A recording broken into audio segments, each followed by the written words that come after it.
이슈가 뭐니? 이 시간은 잘 듣는 것만으로도 돈이 되는 귀한 정보를 드립니다. 세금 줄이는 법, 부동산, 주식, 동향, 연금까지 각 분야의 일타 강사들이 전합니다. 오늘은 김동엽 미래에셋 투자와 연금센터 상무 나오셨어요. 어서 오십시오. 어서 오십시오. 안녕하십니까? 네. 자, 최근 몇 년 사이 MZ 세대들, 특히 이제 청년층 사이에서 국민연금에 대한 불신이 굉장히 크다고 들었습니다. 뭐 그러다 보니까 이 연령대에서는 야, 우리 이민 가야 되냐? 그러니까 폰지 사기 아니야? 폐지하자 뭐 이런 얘기들이 쭉 나오고 있다고 하는데 왜 이렇게 청년들이 불신의 골이 깊은 겁니까? 보험료는 지금 내고요. 연금은 나중에 받잖아요. 불확실성 때문에. 그렇죠. 불확실하죠. 그러다 네. 최근에 연금 개혁하면서 더 낸다고 하는데 네. 스케줄을 보니까 자기가 연금 받을 때쯤은 고갈된다는 이야기도 나오고 그러니까 마음이 불안할 수밖에 없죠. 네, 그래서 그런 것 같고. 물론 이제 나중에 또 받을 때가 되면 이제 국가가 그걸 어떻게 좀 보장을 해주느냐 그렇죠. 이런 이슈들도 남아 있으니까 청년들 마음이니까 먼 미래 일이라서 불안할 그렇죠. 수밖에 없습니다. 근데 불안이란 감정이 원래 미래를 향한 감정이거든요. 그러니까요. 네, 그래서 먼 일 많이 남아 있을수록 불안한 건 어쩌면 당연한 것 같습니다. 게다가 이 이슈도 불을 좀 부은 격이 됐는데 18세 이상 국민연금 자동가입 법안이 국회에서 논의 중이고요. 26년 시행을 목표로 추진되고 있다고 들었거든요. 어떤 효과를 기대하고 발의된 법안일까요? 현재는 국민연금 의무가입 기간이 만 18세부터 59세까지입니다. 네. 이미 18세는 가입 대상이긴 한데 네. 27세 미만의 소득이 없는 사람들 대부분 군인이나 학생이겠죠. 그렇죠. 네. 이런 분들은 의무가입 대상에서는 빠지고 있어요. 근데 이게 빠지면 좋은 것도 보험도 안 내니까 좋다고 생각을 하는데 나중에 받을 때가 되면 연금 가입 기간이 짧아서 적게 받을 수밖에 없잖아요. 네, 그렇죠. 그래서 네. 이제 자동 가입은 뭐냐 그러면 18세가 되면 일단 가입은 시켜주자.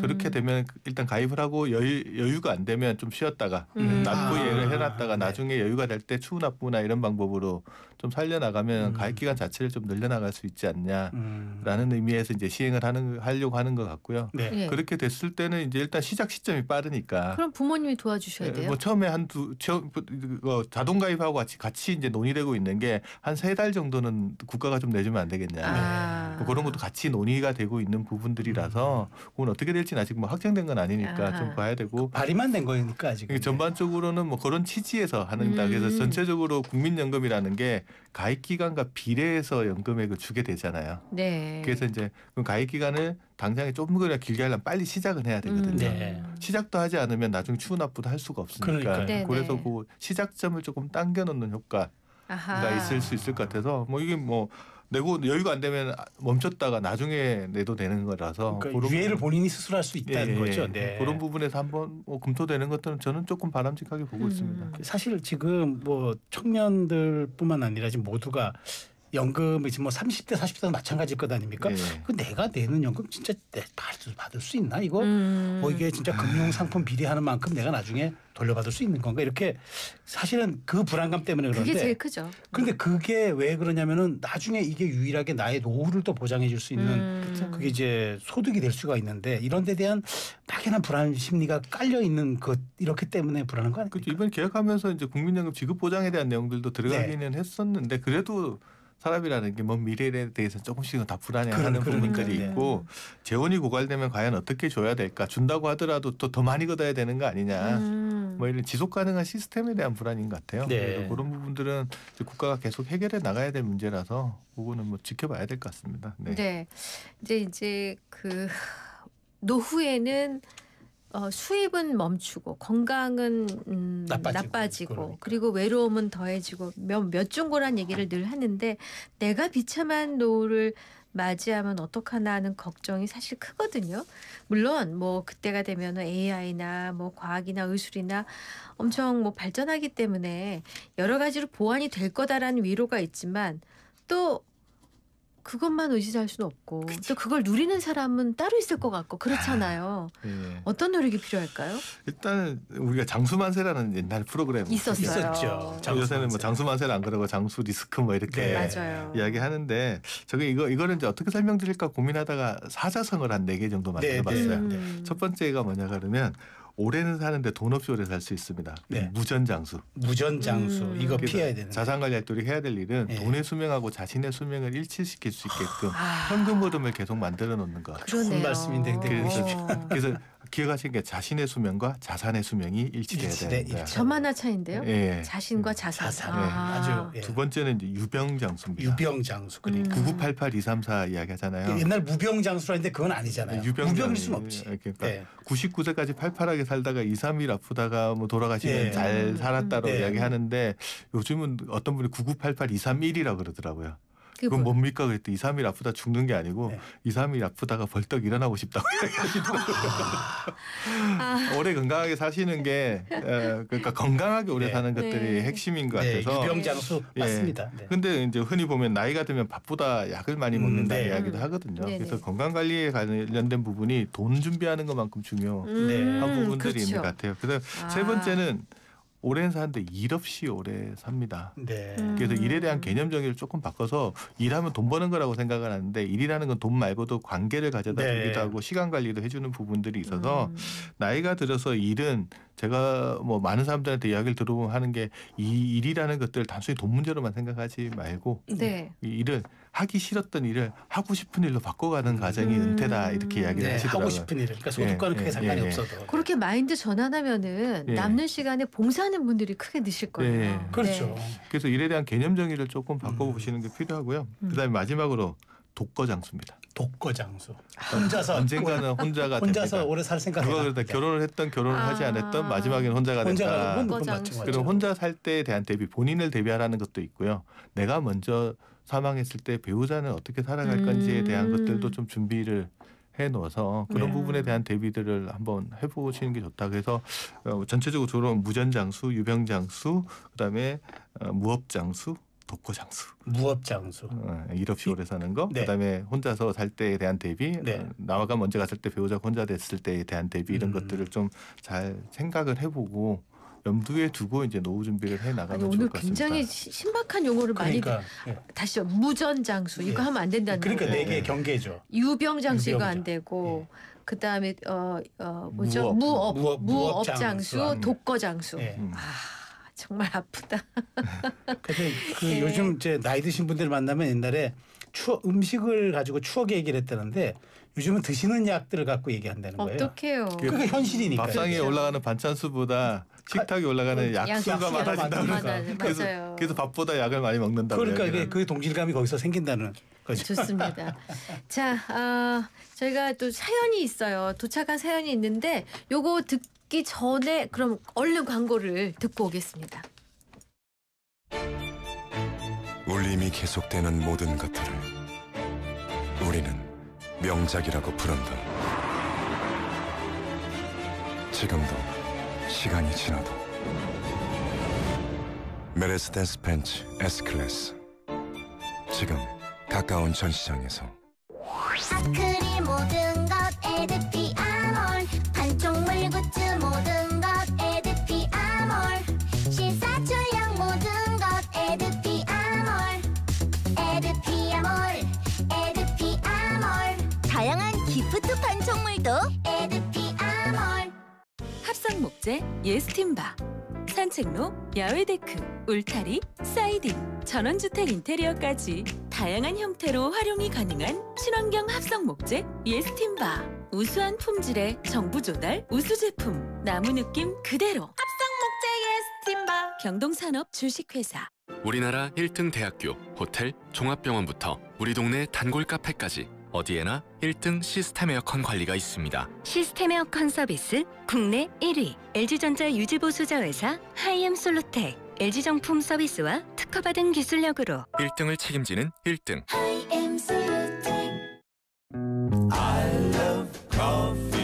핫한 시사와 사람 사는 이야기가 있는 한낮의 시사살롱 이익선 최수영의 이슈앤피플. 평일 오후 1시 15분 상암동 살롱에서 시사 한잔 하세요. 저는 굿모닝 굿나이프 진행자 양돈사모 양수진이었습니다. 네, 이슈앤피플 수요일 코너 이슈가 뭐니 미래에셋 투자와 연금센터 김동엽 상무와 함께하고 있습니다. 자, 사연 상담 사연이 있어서 사연을 좀 만나보겠습니다. 안녕하세요. 저는 올해 59, 내년이면 정년을 앞둔 직장인입니다. 이제 슬슬 회사에서도 퇴직 얘기가 나올 시기인데요. 며칠 전 동기랑 이제 퇴직연금 이야기를 하다가 너 DC야? DB야? 라고 묻길래 순간 머리가 멍해졌습니다. 아니 이게 뭔 얘기지? 솔직히 뭐 이게 무슨 차이인지도 난 모르겠고 지금 내 퇴직연금이 어디에 얼마가 있는지도 도저히 감을 못 잡겠더라고요. 국민연금은 어플로 확인도 되고 그나마 대충이라도 수령액이 보이니까 신경이라도 쓰는데 퇴직연금은 그냥 어딘가 뭐 쌓여있겠지 하고 이제 방치한 게 사실이에요. 요즘 퇴직연금 수익률이 예금보다 못하다는 기사를 보고 조금 마음이 불안해지기 시작했습니다. 지금이라도 뭔가 정리를 하고 준비를 해야 할 텐데 괜히 손댔다가 손해보면 또 어떡하나 싶기도 하네요. 퇴직연금 제대로 챙기려면 어떻게 하면 됩니까? 그 전문가의 의견을 여쭙습니다. 네. 자, 혹시 방송 들으시면서 내 사정도 비슷하다. 나는 어떻게 하면 좋을까? 궁금하신 분들, 의견 구하고 싶은 분들은 샵 0945 우물정 0945번 문자 주세요. YTN 어플 유튜브 댓글창도 열어두겠습니다. 자, 어떻게 들으셨습니까? 일단 이분이 DC냐 DB냐? 무슨 뭐 제가 혈액형이 AB냐? 뭐 RH 마이너스. 뭔 얘기일까요? 일단 뭐 사람들 입장에서 영어로 돼 있으니까 일단 헷갈리고 네. 요즘 또 금융상품 이런 게 또 영어로 된 것들이 맞아요. 너무 많다 네. 보니까 맞아요. 헷갈리는 부분이 되게 네. 많은데 이렇게 생각하면 되세요. 이렇게 모르시는 분들은 대부분 뭘 거냐 그러면 퇴직연금에 아예 가입하고 있지 않거나 아하. 모르시면 대다수는 DB형 퇴직연금일 겁니다. 네. 왜 그러냐 그러면 DC형 퇴직연금은 자기 이름으로 된 계좌가 하나 딱 있어요. 그리고 그 계좌에다가 회사가 1년 일할 때마다 한 달치 급여를 넣어주거든요. 그럼 그 급여를 내가 어디다 투자할지를 본인이 다 의사결정을 하고 있기 때문에 그분들은 자기가 어떤 퇴직연금에 가입하고 있는지 대부분 다 알 거 아니에요. 네. DC가 뭐의 약자예요? Defined Contribution이라고 해서 네. 회사가 부어주는 돈들이 딱 정해져 있다는 소리예요. 그러니까 아하. 1년 일할 때마다 한 달치 이상 급여를 부어주도록 법으로 정해져 있어요. 그러니까 붙는 돈이 정해져 있고 그러면 붙는 돈이 정해져 있다는 말은 자기 계좌에 그 돈이 들어오면 운용은 누가 하냐? 내가 한다. 직접 자기가 하는 거죠. 어떤 금융상품에 투자하고 해서 불어나거나 줄어들면 다 자기가 책임지는 겁니다. 네. 그래서 만약에 내가 투자해서 수익을 잘 얻었다 그러면 퇴직하는 시점에 자기 계좌에 회사가 부어준 돈도 있고 투자해서 늘어난 돈도 있잖아요. 그렇죠. 그걸 합쳐서 퇴직금으로 수령해 나가는 게 DC형 퇴직연금입니다. 그러면 이분들은 자기 퇴직금이 얼마인지는 계좌만 딱 열어보면 알겠죠. 알 수 있고요. 이런 분들 요즘은 대부분 사람들이 아침에 출근길에 네. 스마트폰으로 자기 한번 딱 계좌 열어봅니다. 아 그래요. 오늘이나 어제 같이 뭐 주가가 많이 오른 날은 또 자기 투자한 게 좀 올랐는데 기분도 좋기도 하고 이렇게. 그렇구나. 그래서 퇴직연금 도입되면서 가장 크게 많이 바뀐 변화 중에 하나가 퇴직금 하면 옛날에는 그냥 퇴직하는 시점에나 관리를 그렇죠. 해요. 예. 근데 그게 스마트폰 속으로 들어오면서 이제 보이는 자산이 된 거예요. 그렇군요. 그래서 관리를 하는 거고 DB형 퇴직연금 DB는 뭐의 준말이에요? 디파인 베니핏이라고 해서 받는 베네핏. 돈이 딱 정해져 있는 겁니다. 규정된 돈이다. 네, 그러니까 이게 뭐 수익률하고 상관없이 그냥 정해진 돈. 받는 돈이 네. 정해져 있다. 그러면 이거 어떻게 정하느냐 그게 중요한 거잖아요. 그러니까 수익률은 그러니까 퇴직연금은 회사 바깥에 금융회사에 돈을 맡겨놓는 건데 그 운영을 누가 하냐 그러면 DB형은 회사가 하는 겁니다. 수익이 좋으면 그래서 많이 남으면 회사가 가져가고요. 손실을 보더라도 회사가 책임집니다. 그냥 근로자는 원래 정해진 룰에 따라서 그냥 퇴직금을 받는 거예요. 그럼 어떻게 받냐? 퇴직하는 날을 기준으로 해서 퇴직일 딱 만약 12월 30일에 퇴직한다면 직전 3개월 동안 받았던 급여 있잖아요. 네네. 그럼 12월이면 10월, 11월, 11월에 네. 받았던 급여를 다 더한 다음에 나누기 3개월 동안 일수가 한 92일 정도 되잖아요. 네. 딱 나누면 한 달 하루치 급여가 나오죠. 요게 평균 임금이거든요. 그 평균 임금의 31분을 하면 한 달치 급여가 되잖아요. 네. 그거 곱하기 자기 근무한 연수 계속 근로기간 10년 했으면은 뭐 그 금액 딱 곱한 게 그게 받아간 돈이 그러니까 뭐 중간에 수익률이 어땠고 저때까 할 수 있으면 자기 급여가 정해져 있고 네. 근무 기간이 정해져 있으면 받는 돈이 정해져 있으니까 그게 DB입니다. 그러니까 이거 마지막에만 신경을 쓰다 보니까 네. 이런 분들이 대부분 내가 퇴직연금 가입하고 있나? 잘 모를 수 있겠죠. 퍼센테이지로는 어느 쪽이 더 많아요? 요즘? 지금은 사람 가입자 수로 보면 비슷비슷하긴 한데 네. 지금은 그 성향은 이제 DC형이 증가 추세. DC형. 증가 추세. 왜냐하면 추세. DB형은 마지막 퇴직할 때 급여만 가지고 퇴직금이 결정되기 때문에 임금 상승률이 되게 높을 때 유리합니다. 그렇겠죠. 마지막이죠. 네. 중요한. 그런데 요즘은 연봉제 도입하는 회사들도 네. 많고 네. 또 임금 피크 도입하는 회사들도 그렇겠죠. 있어서 네. 마지막이 줄어들게 되면 퇴직금 전체가 줄어들 수 있어서 그래서 상당수 회사들이 DB형에서 이제 DC형으로 전환하는 추세로 많이 넘어가고 있는. 아니 근데 요즘처럼 장이 좋을 때야 매일 웃으면서 스마트폰을 열겠지만 뭐 장이 곤두박질 치면은 DC가 불안하고 불리할 것 같은데. 그래서 이제 상당수의 사람들이 원리금 보장 상품 중심으로 좀 운영을 하긴 하는데 최근에 또 성장을 보게 되면 DC 가입자들 중에 작년에 투자 상품으로 비중을 높여가는 사람들이 상당히 크게 늘어나고 있는 추세예요. 요즘은 그래서 자기 자산 관리에 대해서 근로자들이 네, 되게 관심이 많아졌습니다. 그러시구나. 네. 자, 그리고 이제 그 이분은 이제 DC형, DB형도 궁금해하지만 또 퇴직연금 유형을 아예 모르는 경우에는 확인해야 하는 거니까 뭐 확인할 수 있는 어플, 사이트 이런 좀 유용한 정보가 될 만한 게 일단 있을까요? 회사에서 뭐 자기가 DC형을 가입하고 있는 사람들은 네. 자기가 어떤 회사에 금융회사에서 자기가 운영하고 있는지를 다 알고 계실 거예요. 네, 네, 모른다 그러면 회사에다 물어보면 되는 거고. 근데 DB형 같은 경우는 솔직히 말씀드리면 관리해 주는 회사가 그렇게 중요하지가 않아요. 왜냐하면 뭐 정해진 금액이니까 받는 거라서. 받으면 되니까. 근데 이제 DB형에서 이제 DC형으로 막 전환한다 그러면 네네. 회사에다 물어봐야 되죠. 우리가 이번에 전환하는데 DC형 운영하는 금융회사가 어디가 들어오느냐. 하나만 선정하지 않고 요즘 복수로 많이 선정하거든요. 네. 아, 그래요. 그럼 이제 증권사도 있고 은행도 있고 보험사도 있고 이렇게 들어오면 그중에 나한테 적합한 게 뭔지 한 곳만 선택하는 건가요? 한 군데만. 근데 이제 한 군데 선택하면 하고 나면 또 후회가 생길 될 수 수도 있죠. 있죠. 그래서 보통 1년에 한두 번 정도 이상은 전환할 수 있는 옮길 수 기회를 있어요? 줍니다. 그때 이제 자기가 요즘 투자하고 있던 내가 이 상품 투자하고 있는데 옮길 때 상품 그대로 가지고 갈 수 있냐? 예전에는 안 됐는데 작년에는 이제 실물 전환 제도가 생기면서 투자하는 상품을 그대로 가지고 다른 금융회사로 옮길 수 있는 제도도 이제 지금 생겨나 있습니다. 그래서 확인해 보실 거는 내가 지금 어떤 금융회사에 투자하고 있냐. DC형 같은 경우에 네. 그리고 우리 회사에는 그 DC형 금융상품을 제공해주는 회사들이 어디가 들어와 있느냐 그리고 언제쯤 전환할 수 있는 기회를 열어주느냐 이런 네. 것들을 한번 회사에다가 문의해 보시고 확인해 보시면 좋을 것 같습니다. 그렇군요. 자, 근데 최근 기사를 보니까 퇴직연금 수익률이 은행 이자보다 낮다는 얘기를 들었는데 네. 그 이제 퇴직연금 수익률을 이제 높이기 위한 방법으로 이제 2022년부터 뭐 디폴트 옵션 제도가 도입된 걸로 알고 있는데 효과가 좀 있나요? 일단 수익률이 낮은 원인은 네. 지금 현재 DC형 퇴직연금이나 뭐 IRP라고 하는 그 퇴직연금 상품들 스스로 운영하는 상품들에 네네. 적립금의 한 80% 정도가 원리금 보장 상품에 들어가 있어요. 원리금아. 80% 거기 들어가서 정기예금 수익률을 벗어나기가 쉽지가 않잖아요. 네. 그렇게 투자하니까. 그러네요. 그럼 정기예금 네. 정도 수익률 나오는 거예요. 근데 이제 거기서도 좀 운영을 잘하시는 분들 네. 같은 경우에는 그래도 꽤 좋은 수익률을 나타냅니다. 그래서 네. 수익률을 개선하기 위한 방법은 자산 배분을 조금 조정을 해줘야 됩니다. 네. 퇴직연금 좀 장기적으로 운영할 것 같으면 뭐 주식의 비중들을 조금 더 높여서 운영할 수 있는 다양한 서비스나 상품들 같은 것들 제공해줘야 되고 네네. 그리고 투자자들도 좀 바꿔가야 되고요. 배분할 대상은 어떤 것들이 있어요? 주식, 현재 채권. 펀드, ETF, 뭐 주식 직접 주식은 안 되고 펀드 같은 걸로 펀드, 하죠. 예. ETF 같은 걸로 하실 수 있고 예. 채권은 이제 실물 주식, 실물 채권도 네. 투자하시는 게 가능한데 그거를 스스로 다 하기도 힘들잖아요. 그 주식과 채권 비중을 나이에 따라서 알아서 조정해주는 펀드들도 있거든요. 타겟 데이트 펀드라고 네. 뭐 그런 상품을 하시는 경우들도 그 있습니다. 디폴트 옵션이 뭐예요?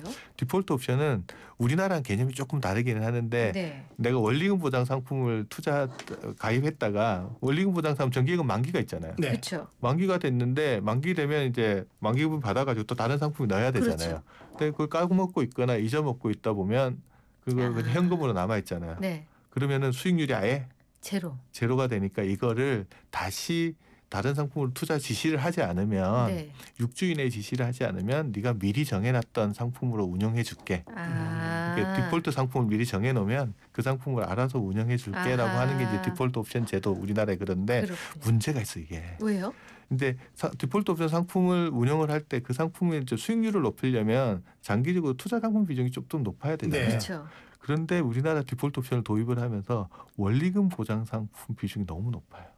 불안하니까. 그래서 예. 초저위험 상품들 그러니까 정기예금 같은 안전한 거를 것만, 그러니까 아주 안전한 그러니까 거. 디폴트 옵션을 처음 도입할 때 취지는 정기예금 중심으로 운영되는 상품들을 조금 투자 상품으로 전환하자는 취지들도 있었는데 네. 그게 원리금 보장 상품 더 높아졌어요.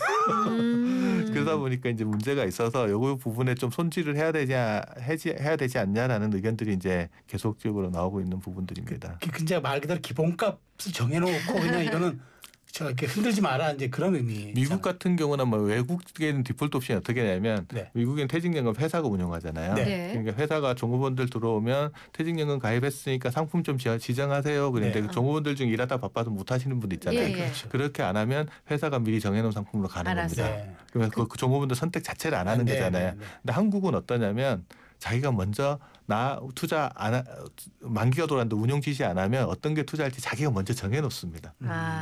그래서 사전 지정 지정이구나. 그렇죠. 그러면 기왕에 지정하는 거면 그 상품을 운영하지 뭐 그걸 가지고 또 할 거냐 네. 이런 의미가 있어서 엄격한 의미에서 디폴트 옵션이라는 표현보다는 그러니까. 네. 그러니까 법률적 용어도 사전 지정 운용제. 사전 지정 그게 운용제. 낫겠네요. 오히려 그게 훨씬 들어오네요. 네. 그렇게 근데 하면 이제 이해가 네. 잘 됐을 그러니까. 거니까. 근데 이분은 이제 자기 그 퇴직연금이 좀 방치돼 있다고 생각을 하기 때문에 좀 운용을 좀 했으면 좋겠다. 좀 수익 좀 높이고 싶다 그러는데 그럼 어떻게 이런 것들 운영해야 됩니까? 일단 제일 먼저 확인할게요. 네. 이분은 보니까 자기가 어떤 제도에 가입하고 있는지도 모르시는 게 그래서 모르시니까. 네. DB형인지 DC형인지 먼저 예. 확인한 그거부터 확인하시고 그거부터. 만약 DB형이다. 네. 그러면 회사에도 한번 물어봐야 돼요. 네. 우리 회사는 DB형만 운영하는 회사냐 아니면 DC형도 같이 운영하고 있는 회사냐. 네. 네. 두 개 다 운영하고 있다 그러면 회사에 따라서는 대부분 DB형에서 DC로 전환할 수 있는 옵션 같은 걸 줍니다. 그러면 급여가 감소하거나 임금 패키지를 도입하거나 이럴 때 네네. 전환할 수 있는 옵션을 주면 그게 언제 할 수 있는 건지 한번 확인해 보시는 게 첫 번째 하실 일이고 네. 그다음에 DC형이라고 하면 DC형도 이제 내가 지금 가입하고 있는 금융회사가 어딘지 봐야 될 거 아니에요.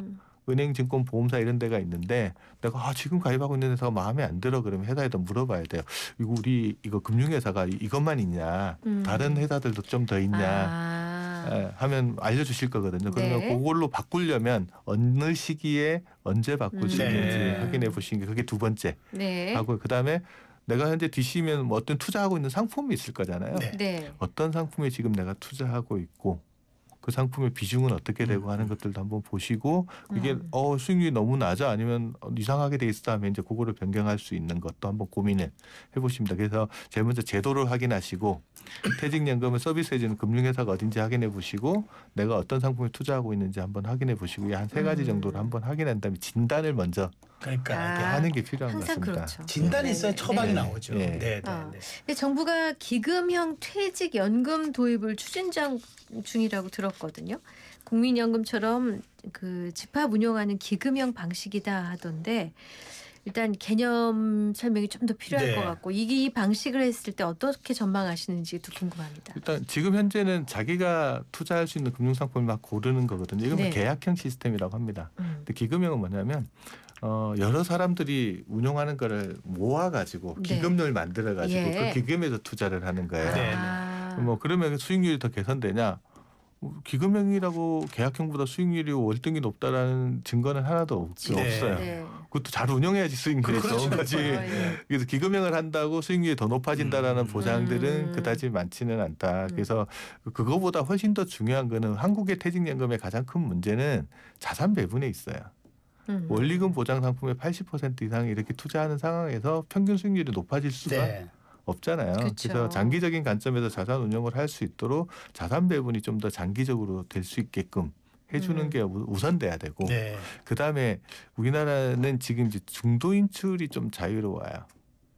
집 살 때 하고 뭐 중도 인출이 너무 자유롭고 그다음에 또 그렇게 안 하더라도 퇴직할 때마다 수령해가지고 써버리잖아요. 이거를 중도 인출을 조금 못하게 강화하거나 아니면은 이제 이직할 때 할 수 있는 거를 모아가지고 한꺼번에 연금을 수령했을 때 좀 혜택을 조금 더 주거나 해야 장기적으로 운영할 수 있잖아요. 네. 장기적으로 운영해야 자산 배분을 했을 때도 좀 주식 비중이 높게 운영할 수도 있는 거니까 그런 부분에 대한 개선이 먼저 돼야지 해야 된다. 되는 거지. 그게 뭐 기금형이다 뭐 이거 이슈보다 그게 더 시급한 것 같습니다. 알겠습니다. 이거 마지막 질문이 될 것 같은데 지금 현재 퇴직연금, 국민연금, 개인연금까지 지난번 이제 그 상무님께서 이걸 3층 연금 구조라고 하신 말씀 기억나는 것 같은데 네. 이 3가지 연금 가운데 이제 현실적으로 이제 5060 은퇴하신 분들이 실제 생활비 그 캐시 자기 주머니 캐시로 충당할 수 있는 핵심 연금은 어떤 게 있을까요? 뭐 핵심은 제가 보기에는 국민연금의 핵심은 핵심입니다. 근데 이제 이게 국민연금 핵심이 일단 죽을 때까지 주고요. 국민연금 그 핵심인데 죽고 나서도 줍니다. 유족연금이 있어서. 그다음에 이제 물가 상승률에 따라서 올라가는 게 핵심은 핵심인데 문제는 뭐냐 그러면 이거 가지고 생활비를 다 감당할 수가 없죠. 그러니까 그걸 현실적으로. 메인으로 네. 두되 네. 본인과 배우자가 국민연금을 다 수령할 수 있는 구조를 일단 만들어서 네. 연금으로 맞벌이할 수 있는 구조를 기본을 만들고 네. 그다음에 부족한 금액을 우리가 보완을 해야 되잖아요. 네. 그때 이제 메인으로 보완할 수 있는 게 퇴직연금이 주요할 겁니다. 이제 네. 국민연금이 가지고 있는 한계점은 뭐냐 그러면 금액이 부족한 것도 있지만 퇴직하고 국민연금 받을 때까지 공백이 공백이 있어요. 그래서 네. 그 공백을 어떻게 버텨낼 거냐 하는 것들도 상당히 중요한 과제인데 네. 그때 이제 퇴직금이나 이런 걸 연금화 시켜서 수령하면서 소득 공백을 버텨내고 네. 그다음에 부족한 걸 좀 더 만들어내는 구조로 만들어 네. 가셔야지 될 것 같습니다. 단계별로 잘 이렇게 믹싱해서 예, 예. 운용을 해야 되겠네요. 하나 가지고는 어려우니 네. 잘 섞어서 만들어야 섞어서 돼요. 네. 운영해라. 네. 그럼 더 여쭤봐야 될 시간이 다 시간이 다 됐어요. 되고 있어요. 자, 오늘 저희가 또 현장 중계 연결이 잠깐 있어서 조금 부족했습니다. 네. 자, 오늘 말씀 여기까지 듣습니다. 네, 김동엽 미래에셋 투자와 연금센터 상무님과 함께했습니다. 감사합니다. 잘 들었습니다. 감사합니다. 크리네어 테크. 크리네어 테크 집중.